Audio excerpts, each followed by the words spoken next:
You're now listening to Sound Talent Media. Check out more shows at soundtalentmedia.com.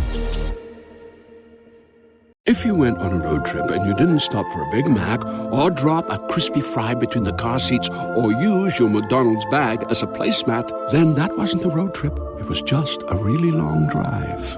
Ba-da-ba-ba-ba. At participating McDonald's. Hello, what are you doing here? Hello, welcome to this podcast. I don't know why I'm singing. I shouldn't be singing. I have no business singing, but I've really enjoyed singing lately, so I'll probably do it more in the content. Probably not so much on the podcast. I'm kind of sorry if that sucked. Anyhow, here is a very interesting conversation I had with David Browne from Browne Amplification. Now, you have probably seen the Protein pedal if you're a gear aficionado or a gear nerd or a gear geek or whatever you want to identify as, and you're listening to this podcast, you have probably seen the Protein pop up in your Instagram feed or on your TikTok feed or in, any other place that you follow gear on the internet. And so when Browne reached out to have David on the podcast, I, of course, was very interested.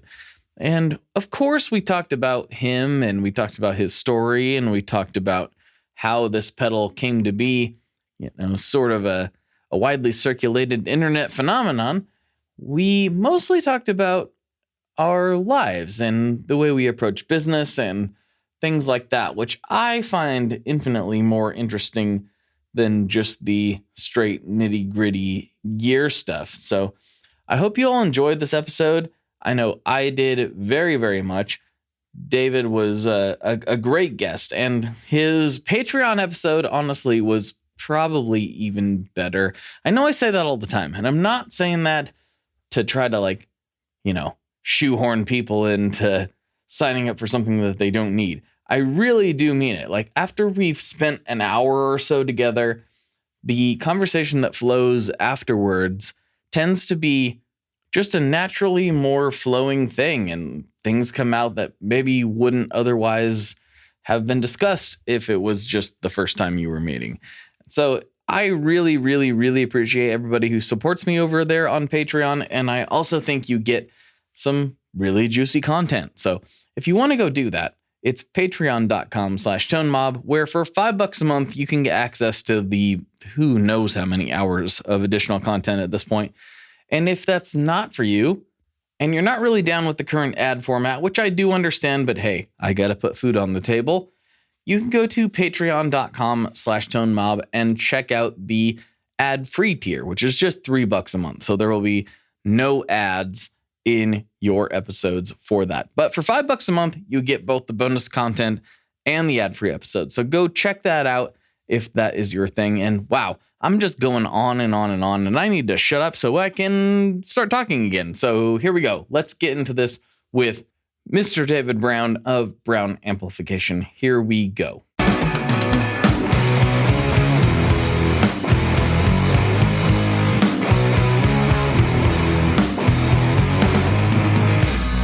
Hello, everyone. Welcome back to another episode of the Tone Mob Podcast, the show about guitar stuff, occasionally, sometimes. I'm your host, Blake Weiland, and with me today I have David Browne from Browne Amplification.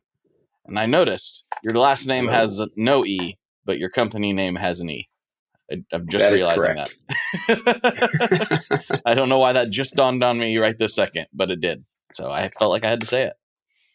Well, you know what? I put that E on the end of there because I was trying to create some individuality to the brand way back years ago. Mm-hmm. Way back years ago. So let's dive into it. Like, how did you get started? In my, view of it, Browne popped up pretty aggressively in the last, I want to say 3 to 4 years, but I'm sure that's not the full story. Yep. So when did you start? How did this all happen? So I'm trying to remember which came first, but played music for years, been playing music my whole life, and had an amp repair that was exorbitantly expensive. So a friend of mine convinced me I should learn how to work on amps, because until then I had only built cars. Ooh, And another car guy. This is going to be great. yeah, I'm a big motorhead. So I started redoing old blackface fenders. Got Gerald Weber's book and started learning how to solder and redoing old blackface fenders. And eventually, at some point, decided to build a guitar. I think that was when I broke my hand. I was wrestling with a friend's brother, and I fell on top of him and stuck my arm out to catch myself so I didn't smash him. And broke a bone in my hand, like the classic football break, whatever that bone is. I forget what it's called. And so I couldn't play guitar for months, which was really painful. Not the break, that was painful, but not being able to play music was really painful. And I was trying to figure out what to do with myself. And so I built a Stratocaster. And like a parts caster, or were you carving it out and doing the whole thing? I bought the neck, but I think for that one I carved the body myself. Cool. I grew up doing lots of woodworking, doing lots of mechanic stuff. My dad's a mechanical engineer, so I just kind of grew up with this idea that you can make or fix anything, just have to do it. So that got ingrained in me very young, which I'm really grateful to my dad for that. And so built a guitar. I think I did Fralin Vintage Hots, and it was I played a bunch of guitars and measured the necks and kind of figured out exactly what I liked, and kind of came up with this weird hybrid, felt more like a Gibson, but sounded more like a Strat. And I loved it, and everybody else that played it loved it. So I built a few more for different people, and just, kind of built 3 or 4 guitars a year for guys and 3 or 4 amps a year for guys. And it was just kind of a side hustle thing. And that was, 2000-ish. Okay. Yeah. So been doing that for a long time. The Protein, I'd been touring a ton as a guitar tech, and I loved it, but 4 teenagers at home, or 2 teenagers at home at that point, this was not working. So Adam convinced me to do a small run of the Protein pedal, because I had built one for him, and he loved it and said, "Man, if you made these, I think people would want them." And so I and just to take a step back, Adam is, for the listeners, who's Adam? Adam Snigowski. He's longtime friend, client. I've built him lots of guitars and amplifiers, and he owns more Browne gear than anybody else, as far as I know. Nice. And good buddy of mine. And he had wanted me to build him this pedal, and so that was the Protein. And I spent a long time trying to get that right, and he and I went back and forth a lot of times on different revisions. And sorry, I'm going to try to figure out how to turn off my notifications. Yes. It is dinging in my ears. The legendary do not disturb button. No worries. Yes. Yeah, people will see me occasionally looking down at the beginning of the episode, and that's because I'm checking my phone to make sure I turn that off. People are like, "Are you texting while the guest's on?" I'm like, "No, I'm just making sure that I'm not getting texts." Yeah, I probably should do that too. There we go. There it is. Sometimes I have it on to a detrimental degree where it was like, "I've been calling you all morning." Like, "Oh, sorry. Whoops. I forgot to turn it off." Yep. You can get yourself in trouble that way. Sorry, not sorry. So, you're right. Well, depending on who's trying to get a hold of you. There are places where I lay my head at night where it'd be better if I wasn't in big trouble. Hey, she knows right where I am. I'm just out in the shed, so she can find me. There you go. So Adam, was a big fan of making more than one of these pedals, and so I, kind of put all the cash together I could scrape up and made 100 Protein pedals. And figured maybe I'd be able to sell enough of them to make my money back. And it's just kind of we've been playing catch up ever since. Nice. Can't seem to make enough of them fast enough. Very which cool. it's wonderful. I'm actually totally blown away. And about Feel what really time period lucky. was this? Oh, 3 years ago or so. Okay, so I'm not I'm losing my terrible mind. with times and dates. Yeah. No, you're absolutely right. And the protein that's the one I've seen the most. You've obviously got a few more, but they seem to have their roots in that, if I'm not mistaken. So the protein was, an ODR1 type. It started its life there and got real heavily tweaked, and a blues breaker with added output section, somewhat modified together in one box. And then those two pedals, we have had enough people ask for them, the individual, you've got the green, the green side and the blue side. And so you've got the blue fans and the green fans, guys that love one and want more than one of one, or, just want that side. So we made the carbon, which is the blue side. We had so much request for that as a standalone pedal. So the one that's more like a blues breaker ish, that's the carbon. And then we're getting ready to release the atom, which is the green side on its own. We also have a pedal that was based on all my years of trying to modify a Big Muff so that I could use it in a live band setting, and that's called the T4. Oh, cool. Yeah. And then we released the Fixer last year, which is I had guys asking me for years, what's your favorite buffer? And I said, well, it doesn't exist.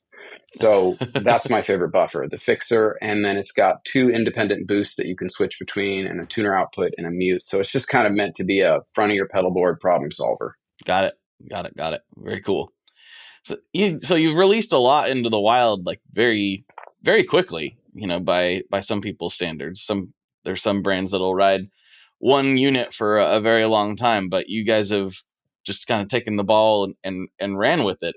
Is this something that just purely based on requests, or how do you decide what to develop when?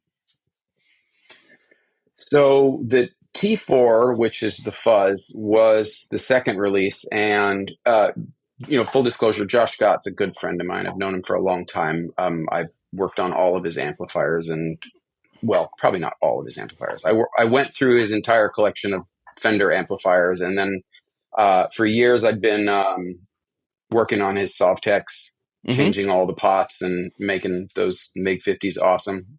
He has a bunch of random Sovtex so I spent a year about going through Josh's amps over at JHS, which was a blast. Nice. So Josh and I are good friends, and he heard me playing the T4 at a gig and came up to me and said, "What the heck was that?" And I said, "Oh, it's this." And he said, "You should release that next."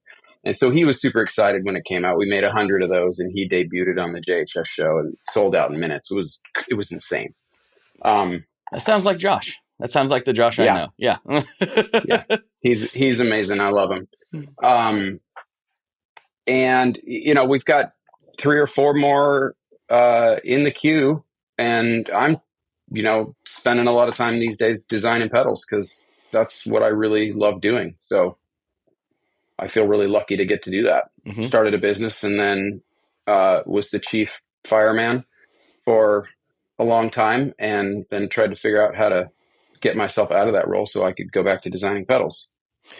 That's one of the tricky things about being in business, right? Especially in any kind of manufacturing capacity, is it's real easy to start wearing all of the hats. And then when you start wearing all of the hats, it's very difficult to take them off and sometimes relinquish that control to somebody who, maybe is better at it, or maybe just needs to get off of your plate.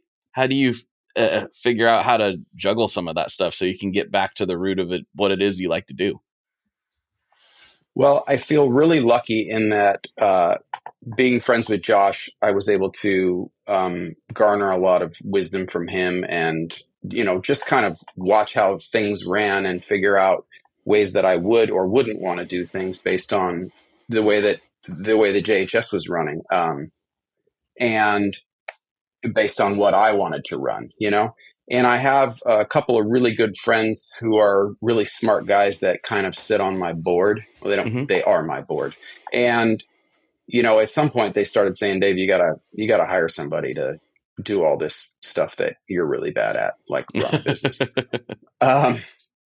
And very good friend of mine, Ben Woodward, guy who I trust very deeply, became available, and I hired him. Nice. And he kind of runs the ship, as it were. So, like from an operations standpoint or a marketing standpoint, or yes, all of it? He's wearing a lot of hats right now. He's kind of GM, kind of running things. I'm kind of trying to design things and keep production flowing.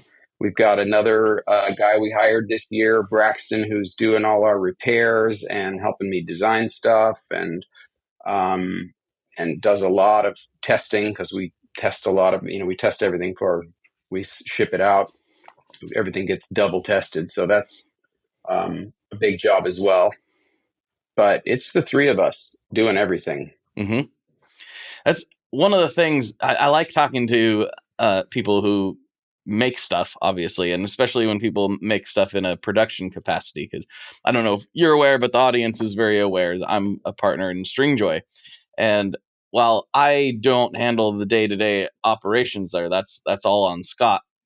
I think a lot of people, they don't, I mean, even us, almost nobody when they start out, like realizing how difficult, it's really easy to make one thing, Right. But trying to make lots of that one thing and have it be as good as the time that you could only focus on the one thing is really, really difficult. And you have to implement systems and different things. So like, how was it for you guys moving from, okay, I'm kind of doing these one-off projects to now making 100, like, and now you're making even more than that with multiple models. How was that process for you guys? So I've built a lot of through-hole hand-built pedals in my life, and I enjoy doing that occasionally. It's great if you're wanting to change parts out, test stuff, right? Like it's a fairly friendly platform for reworking and modifying parts. But to put something into production that way, the amount of labor and man hours required, I quickly realized I do not want to build 100 of anything this way. And so, based on long hours of conversation with Josh and several other industry guys, I decided to go SMD and see what the result was. And so I had some SMD boards made for the Protein with the same design as what I had built the prototypes through hole. And I liked them just as well as the through hole proteins.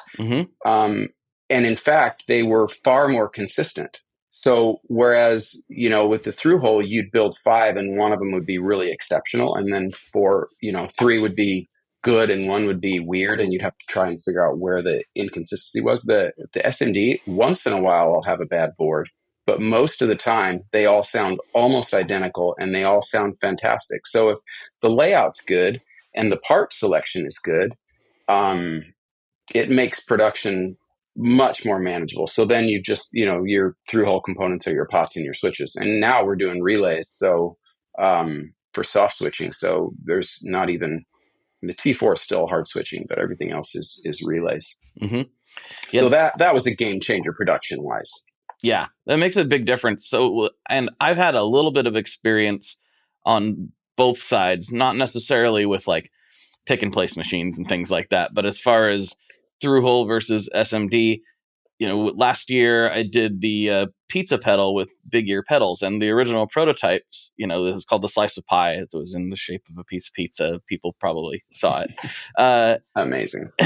We did the prototypes, and we had a lot of people put their ears on it, and by the time it ended up to me, it already been through several filters, and I was just swapping out a couple of parts and making the fine tune. Like, they all sounded good at this point. Which kind of good do you want it to go with, basically? And then they sent me the final version that was the one I own now, and it was an SMD revision of the original through hole design. And I'm like, this is not only quieter, but it's better. Like it's tighter. Everything was just better about it. And a lot of people don't like in this space don't like to hear that. They're like, it's garbage. It's garbage. And that's just not true. It's not true at all. Well, yeah, we believed this for a long time, that like a big film capacitor is going to sound better than a small one, and that for some reason I believed it. Josh is the one that convinced me to even try this. He said they're more consistent. It's not worse. You're not going to not like it because it's SMD. You might not like the parts that you chose or the values that you chose, but right. I agree. People don't like it and they don't really want to hear it. But my personal experience is 100% what you just said. Mm-hmm. Yeah. Well, and if you got to think about it, there's a reason that iPhones aren't through hole, and it isn't just for the. It isn't just because that it would be too big. You haven't seen my through hole iPhone? It's the technology's gotten better and better, and it just keeps improving over time. It's kind of hilarious that we as guitar player, and I love vintage stuff. I love the quote unquote mojo. Like I like all that. I think it's fun and I think it's interesting. But I also know some of that is just me being nostalgic and weird about it. It's not rooted in any actual science. It's just cool because it is cool. Like right. Like that 55 Junior back there, not the epitome of guitar technology, but I sure like it. It sure is cool. Yeah. It's vibey as heck. Yeah, absolutely. And that's where we get weird as guitar players, where we're like, we agonize sometimes over one transistor in a vintage fuzz face. Meanwhile, there's like how many billion transistors in the Apple M1 chip? I don't even remember. Some ridiculous number, all in that one chip. So it's wild what the things that we will argue about on the internet. I've actually stepped into forums before and I've said, on the gear page and a few other places, I don't really go on the gear page anymore, but in a few other places, I've just been like, you realize we're all like grown adults arguing about toys, right? Like that's what's going on right now. Don't tell them that. No, they don't want to hear that. Nobody wants to hear that. Now, I'm going to say, I do love germanium transistors. Of course, they're great, and there's something to germanium. Yeah.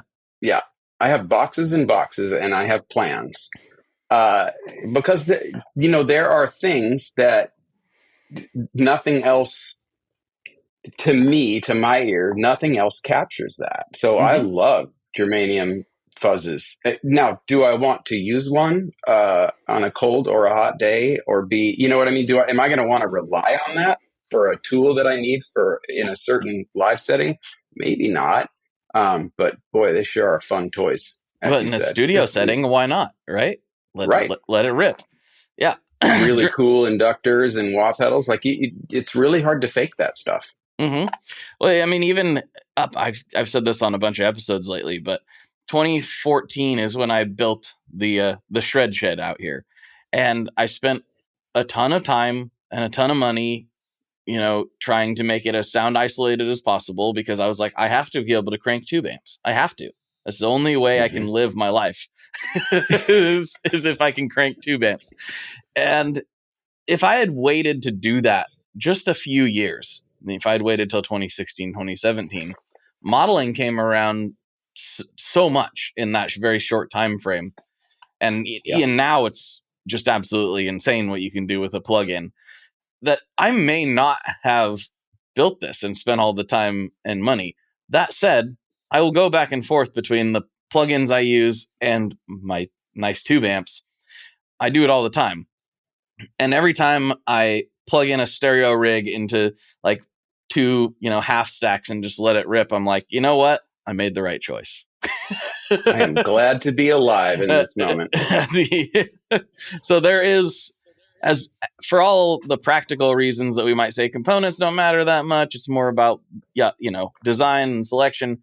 There is something to the old way, quote unquote, of doing things. There's a reason that we all got so excited about this stuff in the first place. So hope the listeners don't hear me belly aching about this and think that I'm like poo-pooing all of the cool old stuff. I'm not. I'm just saying that sometimes we put an emphasis we overemphasize things that don't necessarily make as much of a difference as we think they do. Yes. I mean, when I build amps, I'm not building them with PCBs, although there is parts of it that I would be willing to use PCBs for, but I'm never going to attach a tube socket to a PCB. Right. Sure. And, I've got a Walrus ACS1 here that, like, this thing running in stereo is magical with the right IRs and whatever. Is it as good as some of my old amps with a really good microphone into a really good into a really good tube compressor through a really good converter? Probably, arguably not. But that's not what the setup that I have at, the Dirty Club on Friday night or church on Sunday morning. I don't have half that gear, right? So then the modeling pedal ends up winning. Hi, I'm Vincent, and I'm here to talk about the Meris Mercury X. My dad's always going on about how cool Meris is. He really went off on one about the Mercury X the other day. He said something about a 4800 hertz sample rate and 99 preset locations and 33 banks, and something along the lines of the most advanced reverb pedal ever devised by man? That's all true, but I only care about one thing. This pedal sounds sick.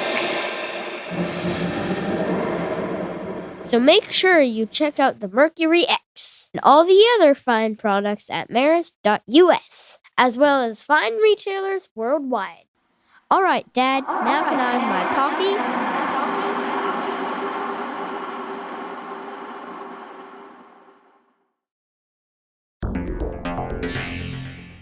How exactly do artists get their music on Spotify, Apple Music, Deezer, Tidal, all these services? How in the world do you get your music there? Well, in the past, you had to use something called a record label. But these days, you can use DistroKid. DistroKid is the absolute easiest way to get your music up on streaming services. And it's the most affordable way to do so. Not only do plans start at $22.99 for the entire year, that's less than $2 a month, DistroKid also does not take a cut of your streaming revenue, unlike some other services out there. Even better if you sign up by going to tonemob.com/distrokid. That's tonemob.com/distrokid. One more time, that's tonemob.com/distrokid. You'll get 30% off. That's right, 30% off their already extremely reasonable prices. So go to tonemob.com/distrokid and get your music out there. Yeah. What's his new? I can think of. This is terrible of me. Howard, who used to work at Catlin Bread years ago, and he has a new company. My brain is not working. I can picture his pedal. It's called the Groovy Wizard. Oh, he's probably going to be mad at me if he ever hears this. But Kitty Caster Effects. That's what his new company is called. He posted this is not exactly like modeling versus not modeling, but he posted a clip on Instagram, and there's some things there. It's like probably an MP3 and it's going through the internet. So it's not going to be the most accurate thing in the world, but it's pretty decent.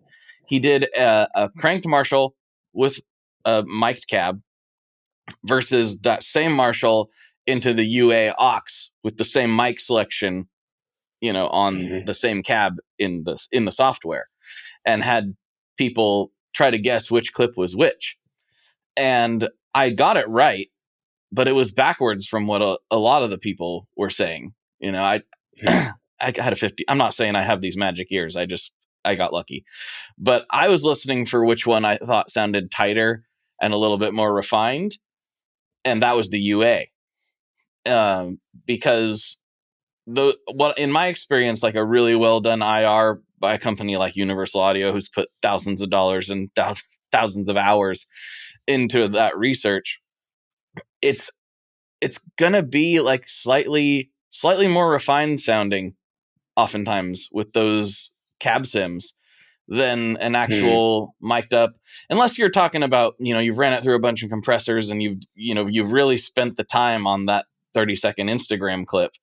Oftentimes the IRs kind of win in those, which is it pains me to say, but on a recording, it's just kind of the reality that I've experienced anyway. I think something that's exciting for me about all that is I remember being young and playing a Squire Strat and dreaming of the day that I could, own a cool vintage amp and the accessibility of great sounds. I mean, if you have a laptop and a couple of good pedals and an amp sim, I mean, what you can create these days is amazing. It's insane. And that makes me really happy. Yep. Yeah, I didn't plan on doing this, but Christmas Eve, I pulled out my old Les Paul, the first electric guitar I ever owned. I plugged into a Mr. Black Tape X2, plugged stereo into the Benson. Love that pedal. Oh, it's absolutely one of my very favorite things. I have a little bit of a personal attachment to that one because it was one of the first pedals that I was asked to put my ears on before release day. But I absolutely love the Tape X2. I plugged it into the Benson Chimera plug-in. Mm-hmm. In about 10-15 minutes, I had recorded a cover of Silent Night. And that night I uploaded it to DistroKid. I was just like, you know what? This sounds really good. I mixed it a little bit. I added a little bit here and there, but largely, and I had some synth pads in the background that I added, but largely it's just me finger picking a Les Paul and into this cab sim. And I'm like, everybody I've sent it to says, like, this sounds really good. What did you use? I'm like, this is all it is. There's nothing. I feel like I'm cheating because it was so easy to do. I feel dirty. Yeah, yes. I'm not clean. But that said, like I said, there's still nothing like opening it up and just absolutely letting it rip. It's the feeling that we all crave, right? Yeah. I mean, I love gear. I did a twin reverb years ago, had Weber recone the orange JBLs. So it's a silver face twin reverb with JBLs in it that I, went through and just dialed it. And it's one of the best amps I've ever heard in my life. And I mean, you turn that thing on 8 and stand in front of it. And, a twin reverb can take your face off, but that particular twin reverb with those JBLs, it was just glorious. Mm-hmm. Stratocaster into that, you were just at Little Wing, Yeah, you gotta love it. What are some of your early gear memories? Like you talked about, like having a Squire and dreaming of better tone, but when did you actually plug into something that made you go, whoa? Yeah, so my journey with gear was, I had a really bad particle board Les Paul. That was my first electric guitar that I played on for years. Learned, I think, every Led Zeppelin song there was on that guitar. Nice. And that Squire was a big upgrade for me. I think I was playing through a crate half stack at that point. Yeah. Eventually I traded that crate half stack and that little half rack processor for a twin reverb. Not a glorious twin reverb like the one I just described, but a silver face that would take your head off. You could knock down planes with that twin reverb, but it was amazing. It was so much better than the crate. So my journey with gear was, just gradually trying to be able to afford stuff. I eventually bought a reissue Tweed Bassman, and I loved that amp. That's the one that broke, that cost me almost as much as I paid for it to get it fixed, which started me on my journey of fix your own gear. Mm-hmm. You never know what's going to do it, right? That's yeah. And then, I honestly built that Strat, and that was probably the first guitar I ever owned that blew my mind. That had to have been an interesting feeling. That, like, hey, I made this from a block of wood and some parts, and it's now feels like one of those instruments that there's some instruments you pick up and you're like, yeah, it's cool. Some you pick up and you're like, I must have this. That had to have been kind of trippy having that come from your own process. Well, and it was weird because I'd gone through this, 4-month period, I think, of being in a cast and not being able to play guitar. And then kind of coming out of this to being able to start learning how to play again. And this was the guitar that I had to play. And so, there had to have been some of that in there as well as, I can finally play guitar again. And this guitar sounds like the best guitar I've ever played. Now, knock on wood, I've never had to be out of commission with playing in that capacity for that long. Was it weird? Did it feel like unnatural, or was it like riding a bike when you finally did get to come back to it? So, maybe 2 months in, they told me I could start playing slide. So I had been playing some, but it was not like riding a bike. It was not natural. I'd lost a lot of muscle and a lot of dexterity. I'm not sure that I ever got the dexterity fully back, because I played a lot before that. I mean, there was quite a few years where I played, almost all day, every day. Mm-hmm. And so to go from that to, being a, married adult with a child trying to play was a whole different game. Yeah, for sure. And that's I what's wouldn't recommend breaking your hand. It doesn't sound like it. It doesn't sound like a good time at all. So when you transitioned to having your own company and you were getting out of the touring lifestyle and everything, what was your family's reaction to this? Was it like, hey, I'm starting this small business? Because I know it can be a bit scary to strike out on your own. How did that go for you? I think we were all on board with, we've got to figure something out, and I'm going to try this. And it became apparent fairly quickly that it was going to work. And I feel really lucky for that. Mm-hmm. I mean, Browne Amplification has been around. I mean, that first guitar had Browne on the headstock. So it's been around since 2000, but that was our first, like, we're going to attempt to make something that we can scale. Right. And the guys that I talk about that are on my board, they were guys who taught me words like scale. So, and not scale length. One of them, yeah, right. One of them had been running a business here in Kansas City, and really quickly realized that all of the business was dependent on him and his ability to produce. And so there was some really great lessons that I got to learn vicariously through some really smart people of ways to do things. So I feel really lucky, and I feel well guided, and yeah, it's really good to have the access to that stuff. And that's one of the things that I've told a lot of people when they've asked me about wanting to quit their job, or like, I want to start this, guitar shop or repair shop or whatever, YouTube channel, whatever the case may be. And I did both for, actually, I basically tell everybody I worked 3 full-time jobs for like 3-4 years, and I probably should have done it a little bit longer.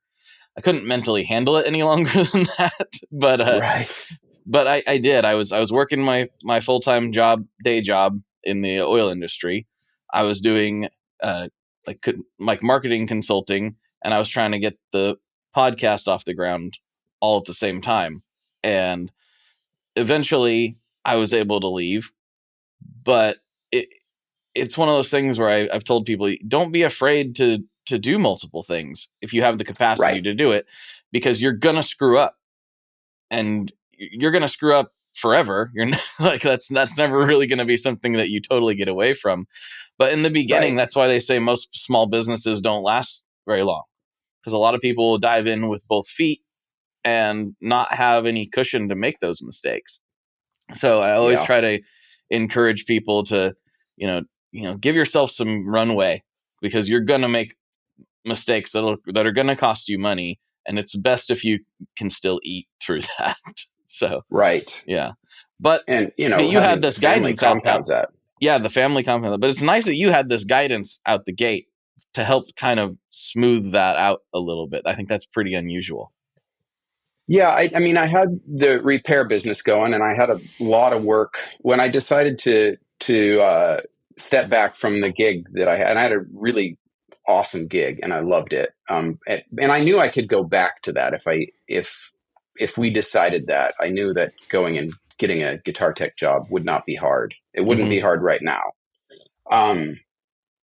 Because I didn't mean that to come off as arrogant, but I worked for great people and had lots of really positive relationships and guys that would speak for me. That's all I'm saying by that. I get it. But, had a lot of work lined out, because Josh was like, hey, will you go through all these old amps? And I'm looking at this stack of amps going, this is going to take months. And so I had that lined up, and, my wife has always worked. And so it definitely wasn't like quitting your day job to go try something else. It was a huge risk and a huge investment. But like you said, I was wearing a lot of different hats, as well as stay-at-home dad. Yeah. Yeah. I mean, I really think that that's a beneficial way to do it. I really think that there's kind of a, entrepreneurship has been somewhat glorified in the last 15 years or so. And I really like it. I'm the type of person who will definitely work 120 hours so I don't have to work 40 for somebody else. That's just my mindset. And I've said this before on the show. My dad's not that way. Like he did work for himself for a lot of years, and he realized it's not for him. He's happier being able to punch a clock, punch out, and not think about it anymore. And as an entrepreneur, you don't necessarily have that luxury. It's pretty much always in your brain somewhere swimming around. You can't leave it at work fully, especially when work is something that you're passionate about, which is music. That makes it all pretty much unavoidable. So you have to be okay with that if you are going to dive into it. And I do think that there's been some romanticism. Everyone thinks they're going to be Mark Zuckerberg or something. And back in the day, people didn't like to say that they were entrepreneurs, and now everybody has that in their Instagram bio. Yeah. I think the water gets real murky real fast, like you said, when it's music, and it's something that it's a great way to take something that you really love and mess it up real good. Yes. I love guitar pedals, and I hate them equally currently. I feel really lucky and I'm so grateful, but I don't ever go home from work. Right. And that's hard. I'm not complaining, but it's real. It's something to consider if you're listening to this right now and you're thinking how great it would be if I could start the next Browne Amplification. Do some soul searching before you go into it, because maybe it's not for you, and that's fine.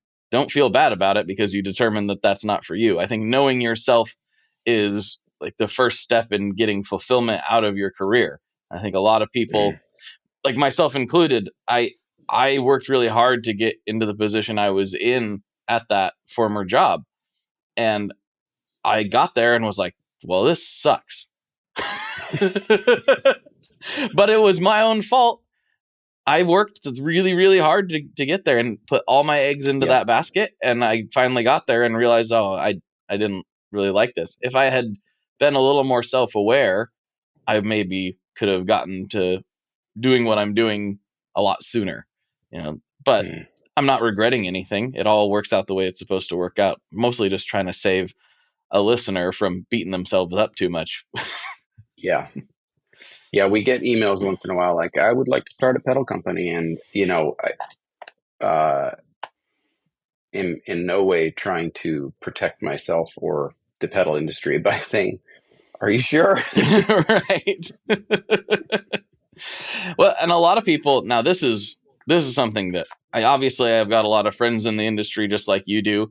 And I'm sure that this is not new information to yourself, but a lot of people come to work or they start to work at Stringjoy in particular. And they're like, cool, I'm going to be playing guitar all day for some reason. It's like, no, you're not ever going to play guitar here. You're going to be making strings. You're going to be packing stuff.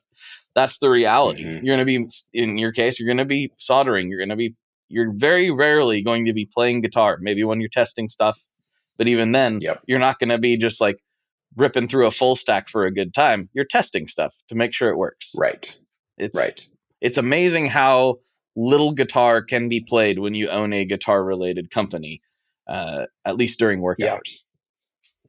And how it will affect your desire to play the guitar and your relationship with the guitar and music, and everything that you were talking about a few minutes ago. I finished this office 2.5 years ago because I realized I have to create a space that's separate from where I work on things. Now I still do a lot of testing in here, but I had to create a space that was separate from where I actually solder things to play music, because otherwise just any desire to do that was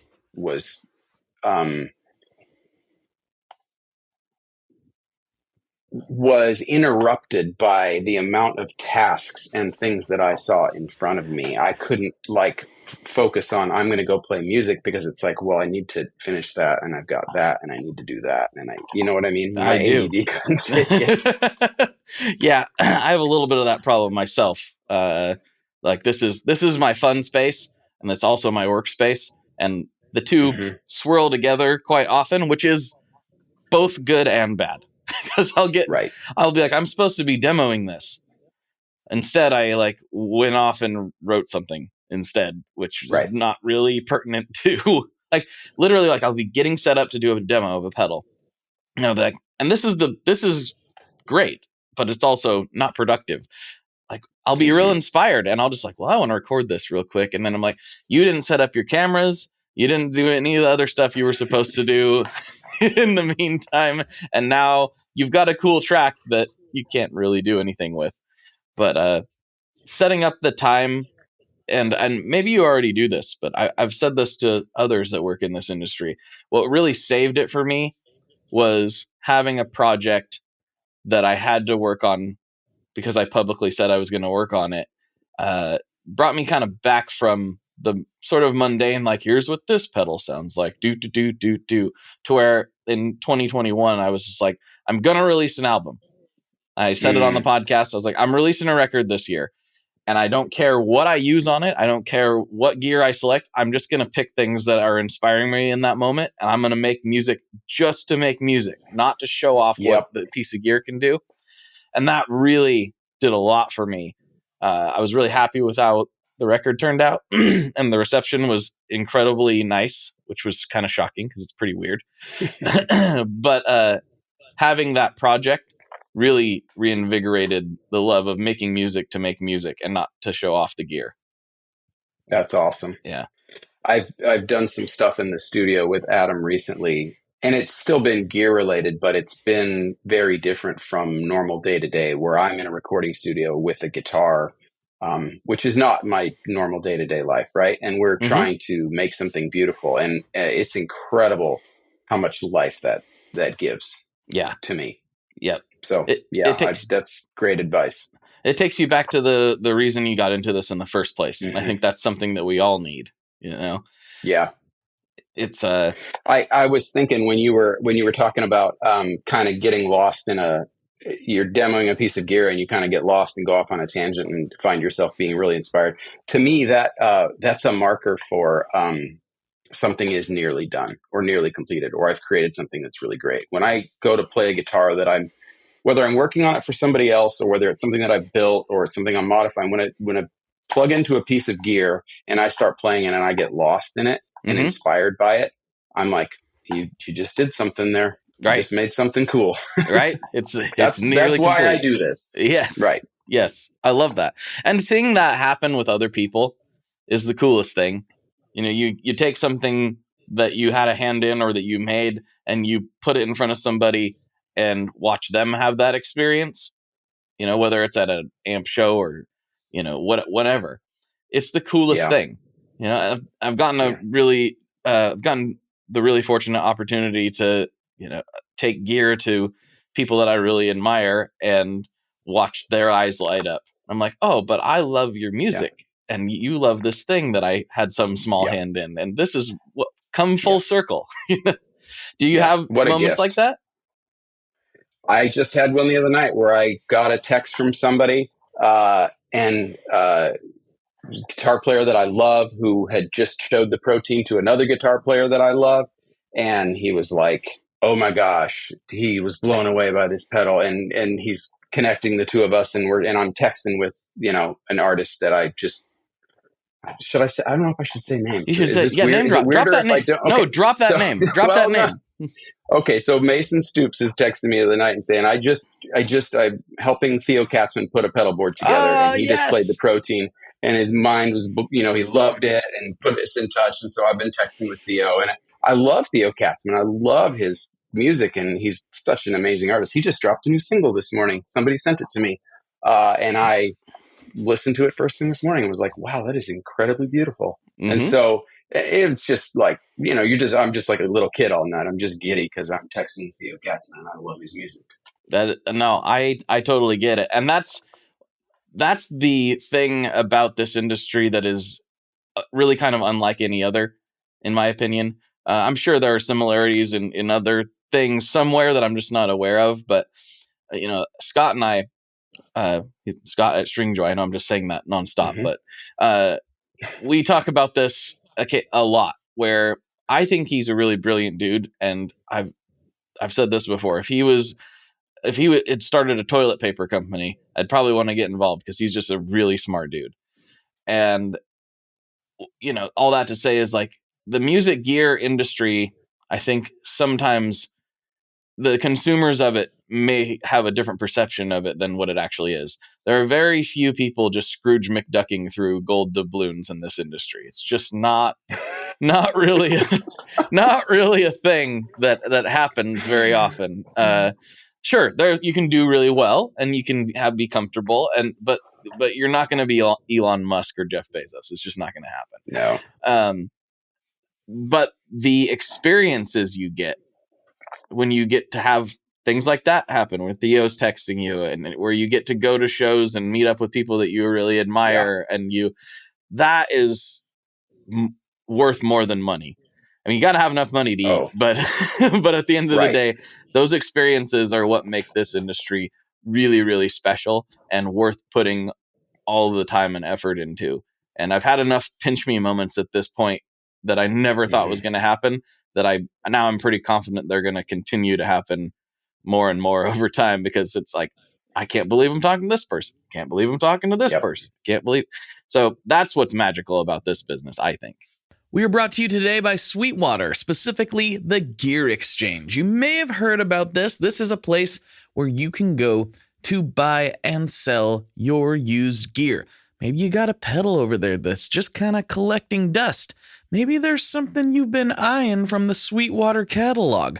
Well, right now is a great time to turn that unused gear into something you're actually going to use. Even better, if you sell on the Gear Exchange, you can keep 100% of the sale as long as you choose a Sweetwater gift card as your payout method. That is not too shabby, because let's be honest, most of this buying and selling we do is just to fund new gear purchases, and that is a great way to reach a wide variety of customers and keep 100% in your pocket, or rather on your pedal board. So go check out the Sweetwater Gear Exchange and turn that unused gear into something that's actually going to help you write that next huge riff.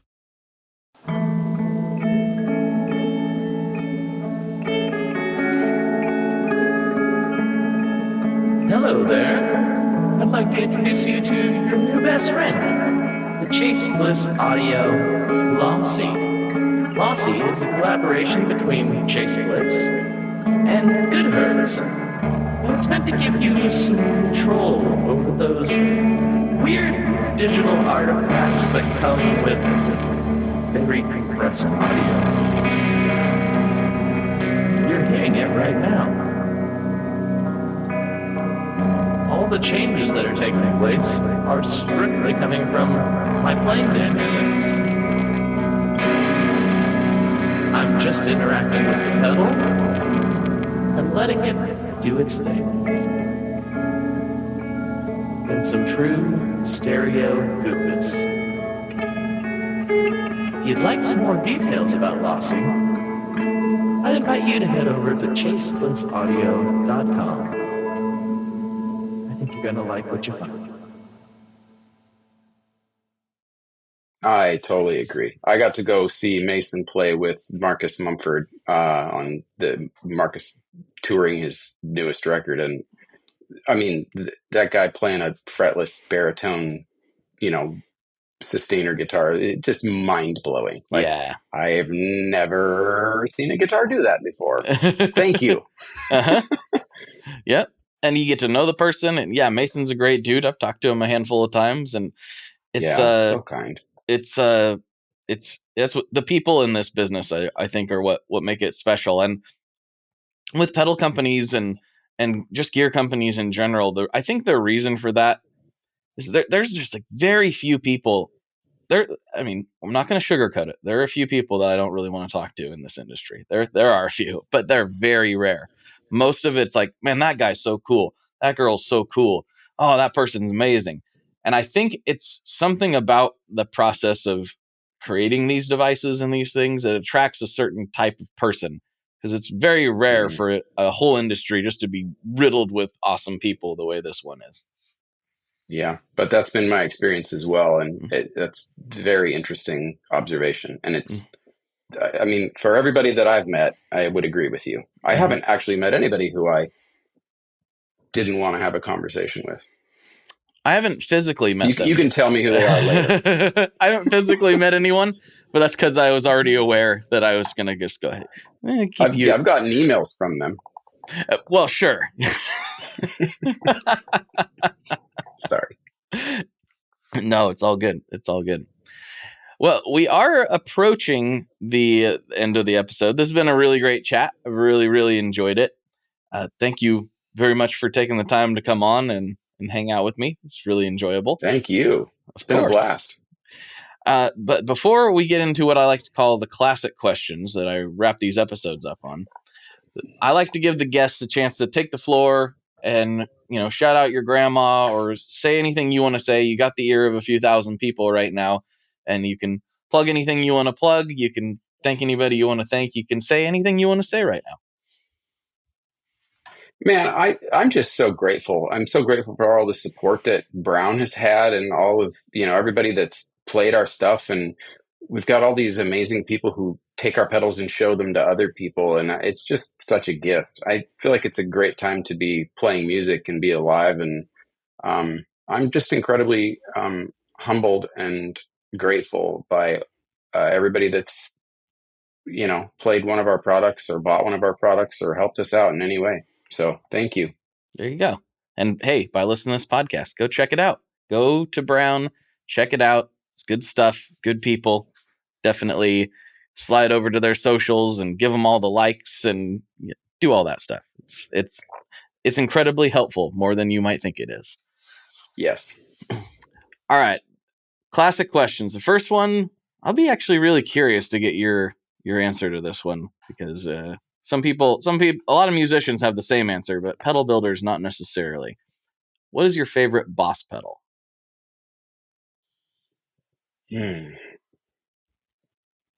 There's a lot of them. Probably the OD1. Ooh, the OD1. That one's come up a few times lately. What do you like about it? It's just an amazing drive pedal. Do you like it into clean amps, dirty amps, boosting other pedals? I would probably pick something that was starting to break. Mm-hmm. If I want drive, typically I like a drive pedal going into an amp that's starting to break. Just barely. Mm-hmm. Yeah. The OD1 for me, I've got one. I've got an original MIJ one here somewhere. And I couldn't quite get along with it into clean amps. But yeah, super high gain amps that needed just a little bit more for some reason, that's where I really like the OD1. Is kind of like how some people would use a tube screamer, tightening up a 5150 style like super metal thing. That's where I think the OD1 shines, but gives it a little bit of a different flavor than trying to do the same thing with a tube screamer. So yeah, OD1, nice choice. Nice choice. Thank you. Mm-hmm. All right, then this is the final question, and this is the one that causes families to break up and the earth to shatter and the trolls to come out of the cave with their pitchforks and torches, but it has to be asked. What is your favorite kind of pizza? Pineapple and ham. Oh, geez. Well, I'm gonna have to scrap this whole episode. I'll just have to. Just gonna leave. This is terrible. Is it really? Is it you really like the Hawaiian pizza? I love pineapple. Yeah, I do. I really got it. love Hawaiian pizza. That's fair. You got a favorite spot? I mean, deep dish pepperoni. Here's the thing: I haven't eaten gluten for like 15 years. I realized I was really seriously allergic to it, and my health improved a whole lot when I stopped eating it. So, makes sense. Me and pizza don't have a deep love affair like we used to. But I mean, a Chicago deep dish pepperoni, you know, is a thing of great beauty. Yeah.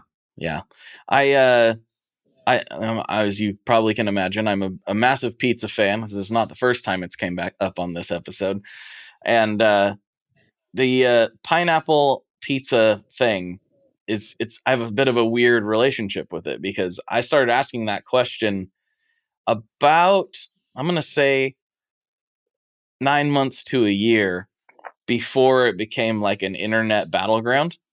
I started asking that, what's your favorite kind of pizza on the end of every episode since like episode, I don't know, somewhere in the teens, I think. And the pineapple, I didn't know that like it was a super common thing that people do. I just don't like pineapple, which is, that's my weird thing. I don't like it on anything. I don't want to eat it. Wow. Period. Yeah. It's not my thing for some reason. I don't know. I keep trying it. So are you a teriyaki guy? Not really. No. Okay. I'll eat it. Any sweet and savory thing that you are like, I enjoy that? Maple bacon.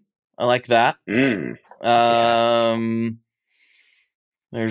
There's more. I like sweet and salty, like popcorn and stuff like that. There's plenty of sweet and savory things I like. I don't like the flavor of pineapple.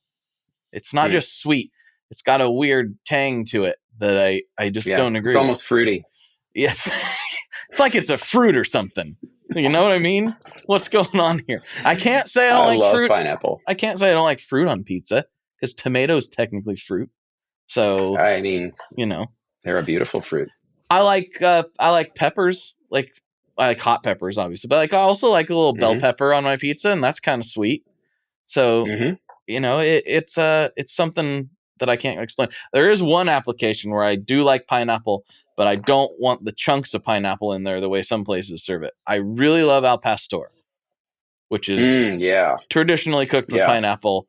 I love it. It's one of my favorite Mexican meats is al pastor, but some places will actually have the chunks of pineapple in it, and I don't like that. But I appreciate that it needs cooked with the pineapple in order to be. I can take chunks or not chunks. I love al pastor.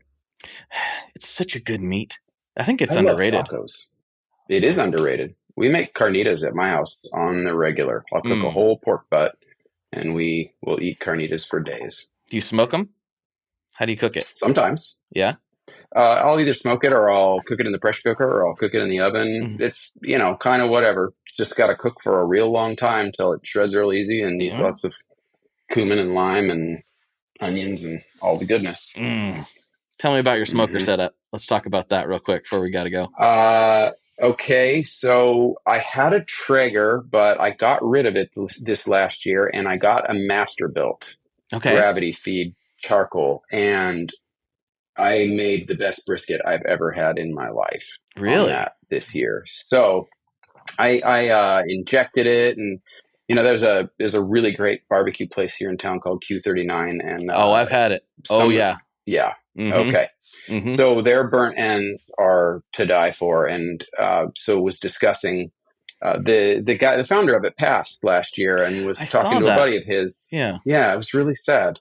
I was talking to a buddy of his, and he was talking about their years of barbecue competitions and, Cosmos injections and all these lovely things. And so I kind of went down the rabbit hole with him and did exactly what he said, and made a mind-blowing brisket. But the charcoal is a game changer. I got away from charcoal because it takes too long, and, grilling.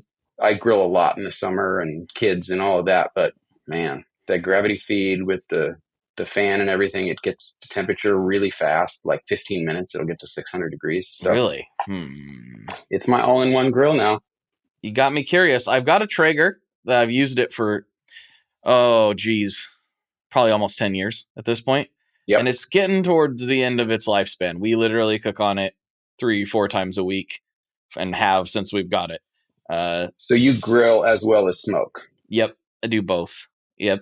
Yeah. And so it's my wife it's funny to hear her say this. She's like, if the Traeger goes out, I mean, that's like at our house, that's like the refrigerator going out. Like, oh no, we got to replace this immediately. it's a problem if we don't have the Traeger. It's getting to the end of its lifespan, so I've been exploring other options. I may go back with Traeger because this one has definitely served me well. But there's Green Mountain out there. There's the RecTech really has my eye right now, especially being all stainless. But I have thought about trying the charcoal. I'm a little bit scared of going away from what I know, like any good guitar player. Yeah. The Traeger that I had, to be fair, the guy that sold it to me at Costco, so it was a Silverton, it was a Costco model, I was told would do grilling and smoking equally well. And that was not my experience. I did not appreciate burgers on it. Now, I've been at friends' house and they've grilled on their, other model Traegers, and I've made great burgers, great chicken. But for me, it was not, I preferred my gas grill for grilling. Was it not consistent enough, or what was it doing that you didn't like? It wouldn't get hot enough. Oh, okay. Interesting. Which is odd, It is weird. I mean, it's not something I wanted to cook steak on. Yeah. But this Masterbuilt, it'll go 750 degrees. It'll sear anything. Yeah. So it's kind of, I got rid of my gas grill and my Traeger. Sold my year-old Traeger, and the Masterbuilt was significantly cheaper than even buying a new gas grill. So that's the thing is, they're not that expensive. Now you got me thinking, where am I gonna go? Unless Traeger wants to sponsor this podcast, that would be interesting if somebody from Traeger heard this right now. I mean, if they don't, they're making a mistake. I think smoked meats are the lifeblood of guitar time. I mean, I have yeah. I think I have some barbecue sauce in my. I know that I do. I know I do. I know we're getting to the end here, but I do want to shout out Dustin. He picked me up to take me to the airport after I did the JHS show was it 2021, I believe, and he brought me Q39 barbecue as well as took me to the airport. So shout out Dustin, you are the man. Wow. Thank you for that. Yeah. That was some good barbecue. Yeah. Arguably the best in Kansas City, in my opinion. I had two places. What's the classic place there? My brain's failing. The most famous place. There's a lot. What's the most famous place in Kansas? Well, you got Gates. You've got wasn't Gates. Oklahoma Jones, which became KC Joe's. That's it. KC Joe's. Arthur. That's what I had. Arthur Bryant's is like the classic, legit. Old school. Okay. KC Joe's I had, and I loved it. I did. But Q39 was better, I think. I don't know if that's contentious or not, but I really loved it. You have frozen completely. Oh, did I freeze? Oh, there you're back. Oh, well, the listeners will have heard what I said, but since you didn't, I said I did like KC Joe's quite a bit, but Q39 was better. It just was. I mean, I like all of them. I'll go eat barbecue at almost any place in Kansas City, and I love them. But Q39 is special. That's next level. Well, if you ever find yourself in Portland, you may be surprised, but we do have a few legit spots that I can take you to of various styles. I think you'll be very satisfied. So come on over. I love it, and I love Portland. So I'm on my way. Next time you're here, hit me up. We'll eat. Right on. I do like to eat. It's my favorite pastime. Well, thank you so much for coming on. I think we'll go ahead and wrap this up, and we'll slide over to Patreon and get a little bit weird with it. What do you say? Love it. All right, sounds good. All right, everybody. For David, this is Blake, and as always, folks, good luck and good tones. All right, folks, there you are. I hope you enjoyed this episode as much as I did, and I know I say that every time. And I know that's basically impossible. But that said, I still hope you enjoyed it very, very much. And I hope you enjoyed it enough to share it with a friend. I hope you enjoyed that enough to share it with a family member, somebody who is into this stuff. And I know I beg for that basically every episode because, well, it's the lifeblood of the podcast. We don't have algorithms in the same way that YouTube videos do or Instagram posts do. And I know the algorithm is kind of a pain. Trust me, I'm very aware of that. But the only way that podcasts survive is by you sharing. And that doesn't just go for this show. It goes for literally any podcast that you like, any audio podcast you like. If you're not telling people about it, it's impossible for the show to sustain itself. I know it seems weird, but that's the truth of it.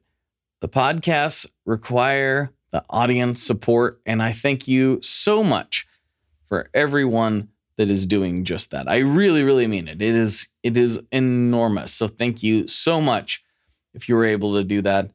And if you want to hear more of this content, you can go over to patreon.com/tonemob and you can get, like I said, I don't even know how many hours of extra content.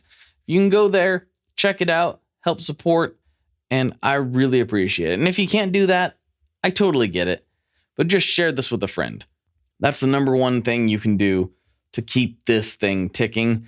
And I appreciate you so much. I appreciate everybody that's done that. Thank you so much. And I'll talk to you on the internet very soon.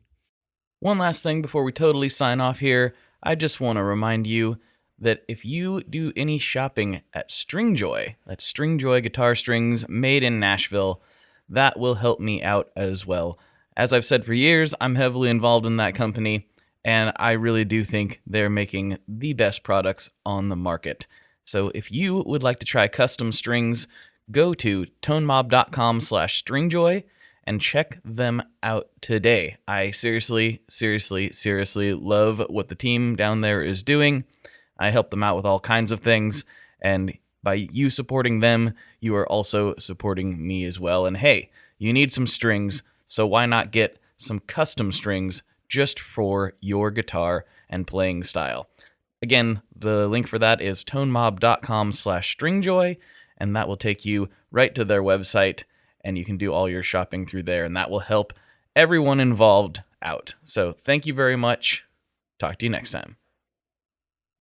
We are brought to you by the wonderful folks at Gun Street Wiring Shop. Yes, Gun Street Wiring Shop. I've talked about them before. I used to say based out of Bend, Oregon, but guess what? Sean moved to my neck of the woods. Sean's in Portland. Sean is awesome and has helped me with a bunch of stuff lately. And if you have wiring needs for your guitar, he can help you too. If you want to get weird with it, he can get weird. If you just need to spruce things up a little bit, there's your guy. He takes all the guesswork out of doing your guitar wiring, and he makes it simple, and his customer service is top-notch, and I can't say enough good things about Gun Street as a company. I really respect Sean and what he's all about, and the product is top-notch. I've got 3 different guitars that now have Gun Street harnesses in them, and I could not be happier. So go to gunstreetwiringshop.com and check them out.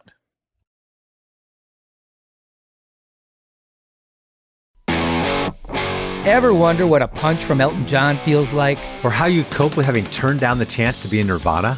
Or what signal Keith Richards gives when he wants you to get the hell out of his hotel room? Fans of Too Much Effing Perspective don't have to wonder, because they've heard these exact stories and a jillion others on our podcast. I'm Alex Hoffman, former tour manager for Radiohead. And I'm musician and comedy writer Alan Keller.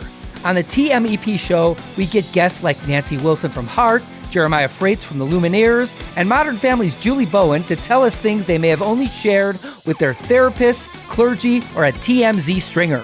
So join us on Too Much Effing Perspective. That's EFFING Perspective. The only podcast you crank up to 11. Hi, I'm Daniela Clark. I'm Barbara Ann Wild. And we are the Honest AF Show. Our podcast is real, honest conversation with our celebrity friends and pros. Covering our anything but average rock and roll lifestyles. All while tackling the hell that is aging and the battle of beauty. Oh yeah, nothing is off the table. The Honest AF Show is available wherever you get your podcasts.